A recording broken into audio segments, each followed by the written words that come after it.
नमस्कार, सुप्रभात। आप देख रहे हैं बीपी गंगा। मैं हूं स्नेहलता और चलिए बुलेटिन की शुरुआत करते हैं, जहां बात होगी मुख्यमंत्री योगी आदित्यनाथ के गुजरात दौरे की। सीएम योगी आज गुजरात में चुनावी दौरे पर रहेंगे। पाटन, बासनकांठ और अहमदाबाद, वडोदरा में जनसभाएं होनी है।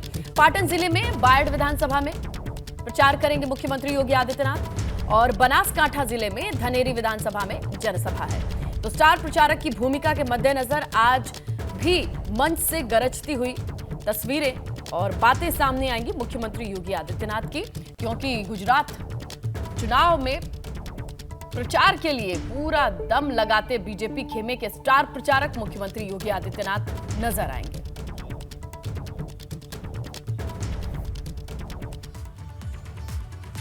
रामपुर उपचुनाव में आज अखिलेश यादव चुनावी प्रचार करेंगे। सपा प्रत्याशी आसिम रजा के पक्ष में वो प्रचार करेंगे। अखिलेश के साथ आजम खान, चंद्रशेखर आजाद मौजूद रहेंगे। इसके अलावा पूर्व सांसद जया प्रदा भी रामपुर में चुनावी प्रचार करने वाली हैं। बीजेपी प्रत्याशी आकाश सक्सेना के पक्ष में वो प्रचार करती नजर आएंगी। तो रामपुर में आज प्रचार की कमान थामने वाले रामपुर से बाहर के लोग आएंगे और आज खुद अखिलेश यादव रामपुर पहुंचेंगे, क्योंकि इस बात को लेकर के संशय के बादल थे कि अखिलेश प्रचार करेंगे मैनपुरी के अलावा बाहर कहीं और या नहीं। लेकिन आज रामपुर में गरजेंगे अखिलेश यादव। उनके साथ एक मंच पर चंद्रशेखर आजाद भी मौजूद रहेंगे। यानी एक बड़ी तस्वीर लेकर के सामने आनी चाहती है बीजेपी और इसके साथ समाजवादी पार्टी। यानी दोनों ही पार्टियों ने दमखम के साथ प्रचार अभियान में अपने अपने सितारों को जमीन पर उतारा है।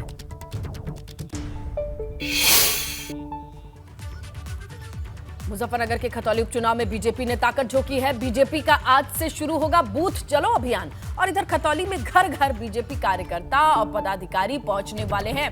भाजपा के विरोध में जयंत चौधरी की बात करें तो जनसंपर्क अभियान चला रहे हैं। गठबंधन प्रत्याशी मदन भैया के पक्ष में वो वोट अपील करेंगे। यानी चुनावी तपिश आप समझिए उपचुनाव में अब अपने चरम पर है, जहां अब घर घर पहुंच करके वोटर्स को समझाने की कोशिश की जा रही है। दोनों ही पार्टियों ने पूरा जोर लगा दिया है। बीजेपी की बात करें तो घर घर जाकर के जनसंपर्क अभियान चलाया जाएगा, जहां पर बूथ चलो अभियान चलाया जाएगा। बूथ से जोड़ने की ये मुहिम है और इसके अलावा सामने मदन भैया के पक्ष में वोट अपील के लिए जयंत चौधरी वो भी घर घर जाएंगे। बीजेपी को वोट ना करें ये समझाएंगे तमाम वोटर्स को।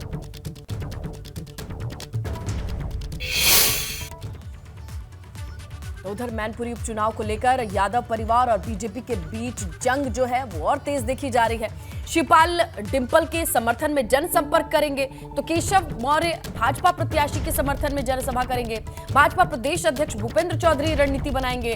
भाजपा प्रत्याशी रघुराज शाक्य के पक्ष में वोट मांगेंगे। तो आज प्रदेश अध्यक्ष बीजेपी के वो रहेंगे मैनपुरी में। मैनपुरी में प्रचार अभियान को तेजी देने के लिए तमाम कार्यकर्ताओं के साथ आज वो ग्राउंड पर रहेंगे। इसके अलावा बात करें समाजवादी पार्टी अपने ही घर में अपनों के साथ अपनों के बीच जो क्लेम कर रही है हम वोट मांगने जा रहे हैं, आज वो भी अभियान तेज रहेगा। यानी हलचल एक उपचुनाव की किसी सीट पर कितनी हो सकती है उसका चरम कहा जा सकता है, क्योंकि पूरे देश की निगाहें मैनपुरी उपचुनाव पर आकर के टिक गई हैं। यादव परिवार पूरा कुनबा एक साथ एकजुट होकर के जिस तरीके से मैनपुरी के हर एक क्षेत्र में पहुंच रहा है, लोगों से वोट अपील कर रहा है, ऐसा बहुत आम नहीं देखा जाता है। लेकिन फिलहाल ये उपचुनाव की दिलचस्प तस्वीरें आज के दिन किस तरफ इशारा करती हैं, क्या क्या बयान दिए जाते हैं, एबीपी गंगा के दर्शक अपडेटेड रहेंगे। खबर कानपुर से है। इरफान सोलंकी की अग्रिम जमानत पर सुनवाई होनी है। जिला जज संदीप जैन की कोर्ट में आज सुनवाई होगी। इरफान सोलंकी पर आगजनी और धमकाने का आरोप है। इरफान सोलंकी के खिलाफ 8 और शिकायतें दर्ज हो गई हैं। फरार चल रहे हैं इरफान सोलंकी, इनकी तलाश जारी है। जगह जगह से तस्वीरें और जानकारी आ रही है इरफान सोलंकी के तलाश को लेकर के, कहां छुपे हुए हैं इन्हें खोजने की कोशिश की जा रही है। लेकिन इसी बीच आज अहम अपडेट यह है कि इनकी अग्रिम जमानत पर सुनवाई का दिन है। देखना यह होगा अग्रिम जमानत को लेकर के कोर्ट का रुख क्या रहता है। पूरी ताकत इरफान सोलंकी की तरफ से झोंकी गई है कि अग्रिम जमानत पर कोई सहमति बने, लेकिन दूसरी तरफ इरफान सोलंकी को लेकर के धरपकड़ और उन्हें खोजने की कोशिश जारी है। तस्वीरें सामने आई हैं कि मास्क पहन के कुछ अलग वेशभूषा में इरफान सोलंकी की मौजूदगी दर्ज हुई है। कुछ तस्वीरें सर्कुलेट हुई हैं लेकिन फिलहाल अभी भी पुलिस के हाथ खाली हैं। धरपकड़ के लिए कोशिश की जा रही है, टीमें लगी हुई हैं।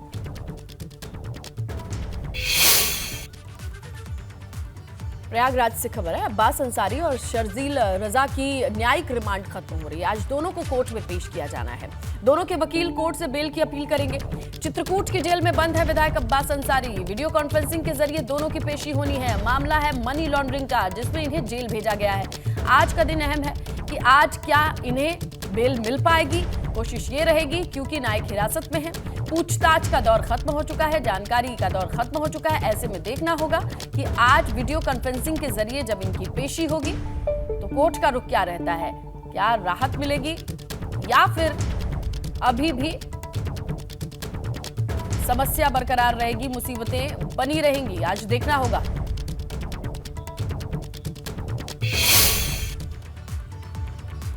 और आमतौर पर पुलिस का नाम सुनते ही चोरों के पसीने छूट जाते हैं, लेकिन बदलते वक्त के साथ इनके हौसले इस कदर बुलंद होते जा रहे हैं कि खाकी को ही चूना लगाने से पीछे नहीं हट रहे। उत्तर प्रदेश में एक दो नहीं बल्कि 100 से ज्यादा थानेदारों को चोरों ने ठगी का शिकार बनाया है। करीब 2 से ढाई करोड़ की ठगी पुलिस से कर ली चोरों ने। इसका खुलासा अलीगढ़ पुलिस ने करते हुए ठगी करने वाले गिरोह का भंडाफोड़ किया है। मामला तब सामने आया जब अलीगढ़ के थाना दिल्ली गेट इंचार्ज को एक कॉल किया गया। उनसे सूचना के नाम पर पैसों की उगाही की गई है। थानेदार को शक हुआ कि इसकी जानकारी तब उन्होंने उच्चाधिकारी को दी। उच्चाधिकारियों ने पूरे मामले की संवेदनशीलता देखते हुए सर्विलांस से प्रकरण की जांच कराई तो पता चला कि फर्जी ठगी करने वाला अंतर्राज्यीय गिरोह है। इसके बाद थाना दिल्ली गेट पुलिस ने सर्विलांस की मदद से 3 शातिर ठगों को गिरफ्तार किया है। तो देखिए, जालसाजी का ये कैसा नमूना है कि जालसाजों से बचाने वाली पुलिस को ही चूना लगा रहे हैं। ये फर्जी डॉक्यूमेंट्स पे प्रोक्योर किए गए सिम कार्ड से कॉल करके विभिन्न जनपदों के थाना प्रभारियों को कॉल किया करते थे और सीयूजी पे कॉल कर उनको कभी पुलिस अधिकारी कभी मुखबिर बनकर सूचना दिया करते थे। इस प्रकार की सूचना प्राप्त होने पर थाना पुलिस तथा सर्विलेंस टीम द्वारा ट्रैप बिछाया गया और इन तीनों को गिरफ्तार किया गया। इनके पास से 3 मोबाइल, 5 सिम, 5 फर्जी आधार कार्ड और 7,100 रुपये बरामद हुए हैं। इसके अतिरिक्त इनके विभिन्न खाते जिनमें पैसे ट्रांजैक्शन किया करते थे की भी जांच की जा रही है। मुकदमा लिखकर तीनों अपराधियों को जेल भेजा गया है और विधिक कार्रवाई की। खबर बस्ती से है, जहां जिले में सबसे बड़े मदरसे में बड़े पैमाने पर बच्चों को गलत तालीम देने का सनसनीखेज मामला सामने आया है। मामला वॉल्टरगंज थाना क्षेत्र के जमदा शाही गांव का है। दारुल उलूम अलीमिया मदरसे के तैनात सहायक अध्यापक मौलवी अख्तर हुसैन पर आरोप है कि पढ़ने वाले बच्चों का ब्रेन वॉश कर गलत शिक्षा दी जा रही है। एक वायरल ऑडियो में पीएम, राष्ट्रपति समेत कई लोगों पर विवादित टिप्पणी की बात सामने आ रही है। इसके बाद पुलिस ने मामले को गंभीरता से लेते हुए आरोपी मौलाना को गिरफ्तार कर लिया है। तो मदरसे से एक ऑडियो सामने आया और उस ऑडियो का जो कंटेंट है वो सही नहीं है। बच्चों को क्या तालीम दी जा रही है उससे जुड़ा ये ऑडियो सामने आया। इसी पर अब एक्शन लिया गया है। थाना वॉल्टरगंज में एक वादी ने आकर ये ऑडियो थाना अध्यक्ष को सुनाया और उस संबंध में तहरीर दी। उस ऑडियो में थाना वॉल्टरगंज के अंतर्गत एक गांव जमदाशाही है, वहाँ के एक मदरसे के एक सहायक अध्यापक हैं, उनके द्वारा पूर्व राष्ट्रपति श्री APJ अब्दुल कलाम के संबंध में अनर्गल टिप्पणी की जा रही थी। प्रथम दृष्टया आरोप सिद्ध होने प्रतीत हो रहे थे, इसलिए उसमें अभियोग पंजीकृत कर लिया गया सशस्त्र IT एक्ट में और उसमें जो अभियुक्त हैं उनकी तत्काल गिरफ्तारी सुनिश्चित की गई। देखिए, एक ऑडिट होता है और उसमें हेरा फेरी की खबर सामने आती है। ये खबर है श्रावस्ती की, जहां जिला पंचायत ऑडिट के दौरान 3 करोड़ 57 लाख की हेरा फेरी का मामला सामने आया। 48 मामलों में 3 करोड़ 57 लाख 19,358 रुपए का घपला पकड़ा गया है। बताया ये जा रहा है कि तत्कालीन जिला पंचायत अध्यक्ष और अधिकारियों ने निर्धारित दर से लाखों रुपए से ज्यादा ठेकेदारों को भुगतान कर दिया। हालांकि जिला प्रशासन के अपर मुख्यालय अधिकारी सुभाष भारती ने बताया कि सारे मामले ये गलत है, ये पूरा मामला फर्जी है। हालांकि ये घोटाला नहीं, सिर्फ ऑडिट रिपोर्ट है।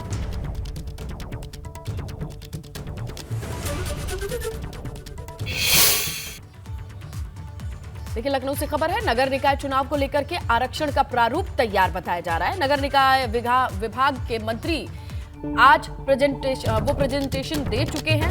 और अब माना जा रहा है कि मुख्यमंत्री के सामने इसका प्रेजेंटेशन होना है। प्रेजेंटेशन के बाद जारी होगा आरक्षण का प्रारूप। ये बात निकल करके सामने आ रही है। मुख्यमंत्री के सामने प्रेजेंटेशन बाकी है, बाकी प्रारूप लगभग तय हो चुका है। मुख्यमंत्री के सामने प्रेजेंटेशन होने के बाद आरक्षण का प्रारूप जारी हो सकता है, ये बताया जा रहा है। निकाय चुनाव की टिक शुरू हो चुकी है, काउंटडाउन शुरू हो चुका है। इसी मद्देनजर ताजा अपडेट ये है, नगर विकास विभाग के विभागीय मंत्री के सामने प्रेजेंटेशन हो चुका है, सीएम के सामने प्रेजेंटेशन होगा, इसके बाद प्रारूप तय माना जा रहा है।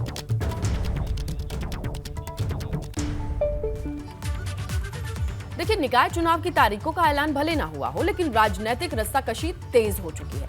सीएम योगी अलग अलग जिलों में प्रबुद्ध सम्मेलन कर रहे हैं और आज सीएम योगी कल जब वो मेरठ में थे तो उन्होंने 517 करोड़ की सौगात दी और इसका पूरा फोकस निकाय चुनाव था, क्योंकि 10 दिनों में 9वां दौरा है ये। भाइयों बहनों, अगर मेरठ के अंदर पिछली बार नगर निकाय में भारतीय जनता पार्टी का बोर्ड विकसित होता तो नगर निगम मेरठ की कायाकल्प करने में और ज्यादा मदद हम लोगों को मिल गई थी। मेरठ की जमीन से मुख्यमंत्री योगी आदित्यनाथ का संदेश बिल्कुल साफ है कि निकाय चुनाव की तारीखों का ऐलान भले न हुआ हो, चुनाव के लिए भाजपा तैयार है। भाजपा ने स्थानीय निकाय चुनाव के लिए प्रचार का बिगुल फूंक दिया है। भाइयों बहनों, डबल इंजन की सरकार को आपका आशीर्वाद प्राप्त हुआ। अब स्थानीय निकाय के साथ साथ निवेश के बेहतरीन गंतव्य के रूप में उत्तर प्रदेश को आगे बढ़ाने के लिए आपके आशीर्वाद की आवश्यकता है। मेरा ये मानना है, एक स्कूल का निर्माण होना, एक कॉलेज का निर्माण होना, एक विश्वविद्यालय का निर्माण होना, एक चिकित्सालय या मेडिकल कॉलेज का निर्माण हो या फिर उद्योग का, ये हमारे लिए निवेश है। शहरी निकाय चुनाव की तारीखों के ऐलान से पहले योगी सरकार उन शहरों में प्रबुद्ध जन सम्मेलनों का आयोजन कर रही है जहां नगर निगम की व्यवस्था है। 21 नवंबर से अब तक सीएम योगी 9 शहरों का दौरा कर चुके हैं। इनमें सहारनपुर, गाजियाबाद, अलीगढ़, फिरोजाबाद, झांसी, अयोध्या, गोरखपुर और मेरठ के नाम शामिल हैं। सभी जगहों पर मुख्यमंत्री योगी ने विकास परियोजनाओं की सौगात दी है। इसी कड़ी में मेरठ पहुंचे योगी ने प्रबुद्ध जन सम्मेलन के माध्यम से सरकार की उपलब्धियों को जनता के सामने रखा, विकास का खाका पेश किया, फिर कानून व्यवस्था के मुद्दे पर विपक्षी दलों को सवालों के कटघरे में खड़ा कर दिया। और नहीं तो ये गुंडे, माफिया, ये अपराधी बहन बेटियों का स्कूल जाना बंद करा देते, वे बाजार में नहीं निकल पाती थी, व्यापारी और उद्यमियों को गुंडा टैक्स देना होता था, कोई निवेश नहीं करना चाहता था, जो निवेश किया है वो निवेश छोड़ करके भागता था। आज आप देख रहे होंगे पेशेवर माफिया और अपराधी आज गुंडा टैक्स नहीं वसूल कर सकते। प्रबुद्ध सम्मेलन के सहारे निकाय चुनाव से पहले मुख्यमंत्री योगी आदित्यनाथ यूपी के 17 नगर निगमों को साधना चाहते हैं और करोड़ों रुपए की योजनाओं का लोकार्पण और शिलान्यास कर यह संदेश देना चाहते हैं कि यूपी के विकास का पहिया जितनी स्पीड से बीजेपी दौड़ा सकती है उतना कोई और नहीं। क्रांति धारा मेरठ में सीएम योगी की 517 करोड़ रुपए की सौगात ये बता रही है कि सरकार नगर निगम के विकास के लिए खजाने का मुंह खोले बैठी है। बस जनता को आगामी निकाय चुनाव में बड़ी मजबूती से फूल खिलाना है। 2017 में हुए स्थानीय निकाय चुनाव में मेरठ नगर के महापौर की कुर्सी भाजपा के हाथों से फिसल गई थी। तब बसपा ने महापौर की कुर्सी पर कब्जा जमाया था। ऐसे में पहले से ही प्रदेश के सभी 17 नगर निगमों में जीत की बिसात बिछानी भाजपा ने शुरू कर दी है। एबीपी गंगा के लिए ब्यूरो रिपोर्ट। विरासत बचाने की इस लड़ाई में सबसे ज्यादा कीमत शिवपाल को चुकानी पड़ रही है, जिनकी पहले सुरक्षा घटी, फिर सीबीआई जांच की मुश्किल बढ़ी और अब उनके बंगले पर संकट के बादल मंडरा रहे हैं। लेकिन बात सिर्फ शिवपाल की नहीं है, सपा प्रशासन पर बीजेपी के दबाव में काम करने का भी जो आरोप लगा रही है और बात इतनी बढ़ चुकी है कि दिल्ली में चुनाव आयोग की चौखट तक पहुंच गई है सपा।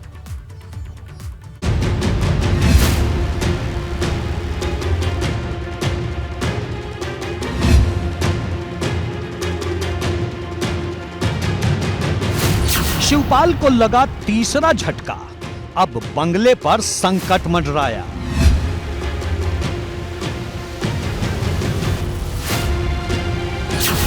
चुनाव आयोग की चौखट पर समाजवाद, प्रशासन को लेकर बड़ा विवाद। अनियमितताएं मैनपुरी और इटावा के अधिकारी कर रहे हैं। पुलिस या जिला प्रशासन उनकी शिकायत की है। जब से शिवपाल बहू डिंपल के समर्थन में आए हैं, उनकी मुश्किलें लगातार बढ़ती जा रही हैं, क्योंकि पहले उनकी सुरक्षा घटी, फिर सीबीआई जांच की मुश्किल बढ़ी और अब उनके सरकारी बंगले पर भी संकट के बादल मंडराने लगे हैं। आरोप है कि जो सरकारी बंगला विधायक के रूप में उन्हें आवंटित किया गया, वहां प्रसपा का कार्यालय चल रहा है, वो नियम के खिलाफ है। और अगर ये आरोप साबित हुए तो जैसे उनकी सुरक्षा घटी, वैसे ही उनसे बंगला भी छिन जाएगा। भारतीय जनता पार्टी अब पूरी तरीके से मैनपुरी चुनाव को देखते हुए, चुनावी हार को देखते हुए डरी हुई है, सहमी हुई है और कहीं ना कहीं अब उनको निराशा है। तो इस तरीके की कार्रवाइयाँ करने पे वो लोग उतारू हैं। हालांकि ये बंगला माननीय श्री शिवपाल सिंह यादव जी को सबसे वरिष्ठतम विधायक होने के नाते मिला हुआ है और ये कोर्ट में भी तमाम जिक्र है इसके। तो अब देखिए आगे जो भी होगा, हम लोग तैयार हैं। सरकार परेशान है और उनसे नाराज भी है। कभी वो सरकार के पक्ष में बोलते थे, लेकिन परिवार के एकजुट होने के बाद अब सरकार उनको एक के बाद एक निशाने पर ले रही है। पहले उनकी सुरक्षा जेड कैटेगरी से घटाकर वाई कैटेगरी की गई। इसके बाद रिवर फ्रंट घोटाले में शिवपाल सिंह यादव की जांच के संकेत दिए और अब शिवपाल सिंह यादव का ये आवास, जहां पर उनका प्रगतिशील समाजवादी पार्टी का दफ्तर है, उस आवास के आवंटन को निरस्त करने की तैयारी कर रही है सरकार। अब बड़ा सवाल ये है कि बीते 3 दिनों में जिस तरह से शिवपाल की सुरक्षा घटी, फिर सीबीआई जांच को हरी झंडी मिली और अब बंगले पर संकट आया, तो क्या ये सोची समझी रणनीति का हिस्सा है? क्योंकि जिस कार्रवाई को भाजपा जायज बता रही है, सपा उसे सोची समझी साजिश बता रही है। और सपा विधायक पल्लवी पटेल ने तो यहाँ तक कह दिया कि सरकार कहीं शिवपाल को आतंकवादी न घोषित कर दे। ये भारतीय जनता पार्टी की सरकार है। रिवर फ्रंट का केस खोल देना, सिक्योरिटी कम कर देना या कार्यालय वापस लेना, ये बहुत छोटी चीज़ें हैं और मुझे तो डर है कहीं आतंकवादी ना घोषित कर दें, तो भारतीय जनता पार्टी की सरकार में कुछ भी संभव है। कहता हूँ श्री अखिलेश यादव जी डर क्यों ना है?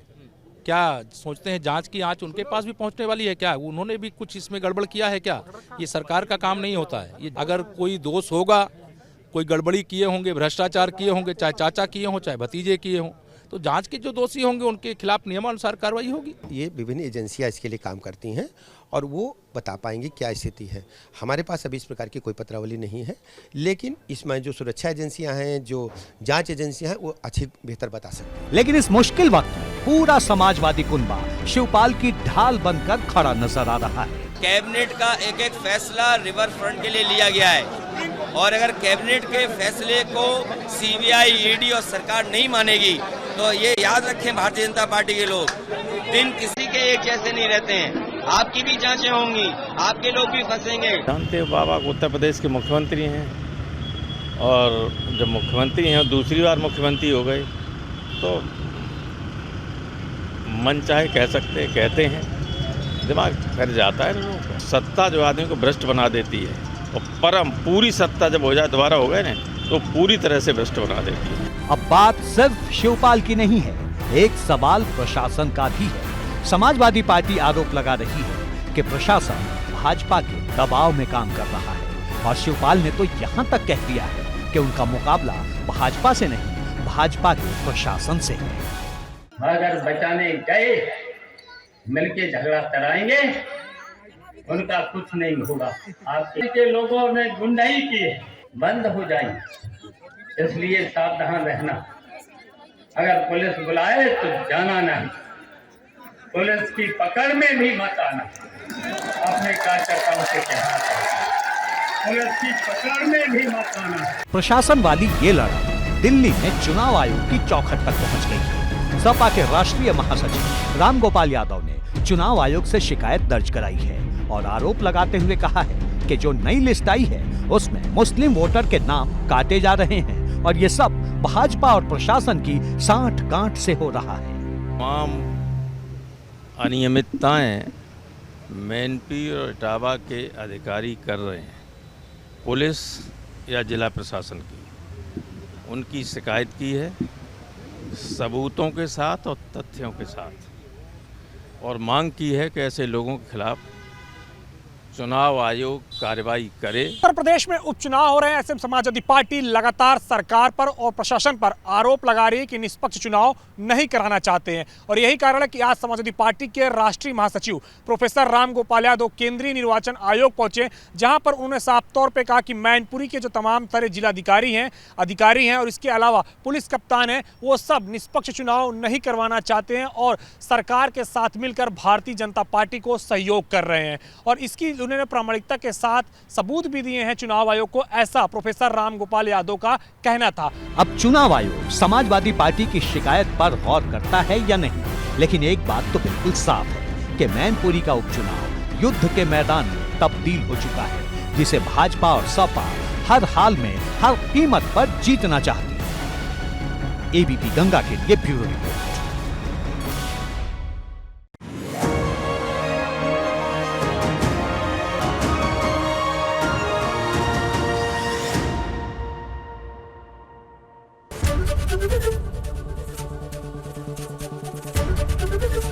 एबीपी गंगा, खबर आपकी, जुबान आपकी।